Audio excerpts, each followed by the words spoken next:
This story transports us to the notorious pink houses of East New York, where two warring factions have been terrorizing the community for decades. Shatavia Walls, who was allegedly killed by Ninedee gang members in 2020, was another victim of these ruthless gangs who had a complex history. Caught between the Balla Brims and Ninedee gang with their affiliates, Shatavia had already experienced 2 gunshot wounds to her thigh and faced drug charges. The unforgiving streets of East New York had taken an extreme toll on her until she decided to testify against them. The court convicted her husband Slay, a key member of the Balla Brims, for trafficking drugs and weapons.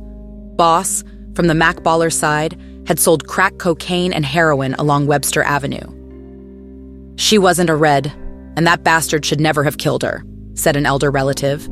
"If any motherfucker ever shoots you, go testify against them." However, Shatavia's death was a tragic reminder of the hardships of living in Brooklyn's housing authority complex. This story is one we'll never forget. Shatavia walked through the minefield that was her home. Gangs with allegiances as strong as family bloodlines waged battles, bullets tearing through flesh like tissue paper. 2 shots to her thigh and a drug charge were the catalysts for her cooperation with the feds, prompting a decision that cost her life. Walls grew up in pink houses, Building 10, near the Ninedee gang. She learned too late that Balla Brims had infiltrated Buildings 7 and 8 on Autumn Avenue, starting a decade-long gang war. Slay, a Baller's leader, was her spouse, and his criminal life entangled her too.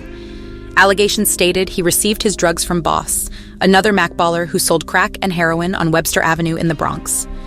Any dreams of freedom Shatavia, this union snuffed, may have cherished out. Shatavia Walls' death resulted in charges being brought against those involved, highlighting divisions amongst the pink houses complex. Rab was supplying many of the Ballers, like Broadway, with illegal drugs. Their drug empire extended to Brooklyn and the Bronx and even Maine, where they were pushing heroin. The court allowed wiretaps on phones used by several people involved in the Baller situation, confirmed Stunner's position as Dawn, a role of leadership over the whole town. In late December 2017, Slay was appointed to oversee operations in Brooklyn. Through intercepted conversations amongst members of the gang, accounts of guns, violence, and doing whatever necessary to protect their turf arose. For instance, in November 2017, during a series of calls, Slay issued a threat to an individual using a firearm from the pink houses. Stunner then asked Shatavia Walls to bring him a hammer downstairs, and he bragged about how close he was to being jailed for having fired his gun. A separate call between Stunner and Broadway discussed ammunition for Broadway's gun, because he had to take care of something, meaning something violent. The Ballers' resolve to protect their turf was evident, as Broadway boasted about obtaining bullets from Stunner's gun. Roach, a Baller Brim because of his street notoriety, was the recipient of illicit substances from Boss. Though he had priors for drug offenses since the start of the 2000s, and even once being convicted of second-degree attempted murder in 2011, for which he served 6 years. On June 18, 2023, he was at 1400 Webster Avenue in the Bronx, an area known as Motherland Butler Houses. Surveillance cameras caught Roach with a firearm on the same street corner that night. As he roamed away from Blink Fitness Gym, 4 shots were fired in succession. People running away in fear created a chaotic scene in the background. Roach searched for bullet fragments or casings. When New York PD officers arrived, they found a 38-year-old male had been shot in his left ankle. The criminal? Roach. The police retrieved a bullet fragment from the victim's ankle and a shell casing from the sidewalk next to Blink Fitness. This discovery would force Slay Walls, husband of Shatavia, into indictments with the Ballers in 2018. Investigations unveiled Shatavia was an enigmatic figure, operating as both a drug dealer and a nurturing mother who took care of her aunt, handled multiple jobs, and consorted with authorities when necessary. Unbeknownst to her, such behavior could generate severe repercussions amongst her enemies. The Ninedee gang, a criminal faction renowned as the Wise Gang and very crispy gangsters.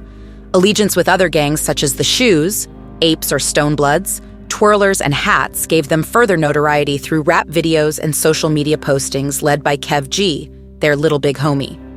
Shaquem was a part of the notorious Loopy gang, whose affiliations ran deep with the Ninedee gang. They shot Shaquem twice in both legs in 2014, and he has had a long list of charges since then. Shaquem has 6 criminal convictions behind him, 4 that occurred before he even hit 18 years old. Shaquem grew up in an abusive household with an alcoholic mother and had to fend for himself in the projects. He survived by any means necessary. Lerone ran a major drug distribution network in the Pink Houses. Keene rolled on the street and reported to Lerone. All that changed on October 5, 2017, outside the Pink Houses on Linden Boulevard. Shaquem approached Shatavia with a look of disdain on his face. His crew had beef, and he wanted her gone. But then things went south, fast. Her refusal was sufficient for him. He rode off, returning to the scene with a gun in hand. The ambiguity of Shatavia's knowledge didn't deter her from standing her ground. With bold fury, she punched him square in the face before tackling him down. Shaquem hopped back up and shot her twice in the left leg at close range. The investigators found a .40 caliber cartridge casing at the scene. Despite this dire situation, Shatavia would survive, though wounds to both body and pride remained raw. The source of animosity between rival crews was Shatavia's business with Slay the Mac Baller from the other side. However, Walls kept this information hidden from the detectives until she was charged in a drug case along with her husband. She claimed she wanted to get everything out in the open, so she cooperated with the feds despite others labeling her as a snitch. In court, Walls stated, "I stand up for myself." She faced intimidating witness testimony, according to prosecutors. News flyers posted on all 22 buildings in Pink Houses show that Shatavia's reputation as a rat is still alive.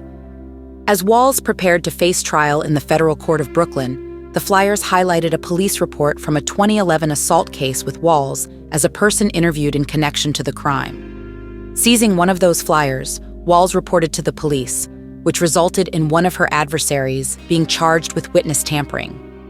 The court sentenced Keene to 9 years in prison for possessing illegal weapons. The residents of Pink Houses confirmed Shatavia's status as a snitch. However, her past seemed to follow her everywhere, even on July 4th, 2020, when she got into a confrontation with Malik Miller, known around the hood as Leak, and White Boy, members of the notorious Ninedee gang. The night started with celebration, but soon turned sour.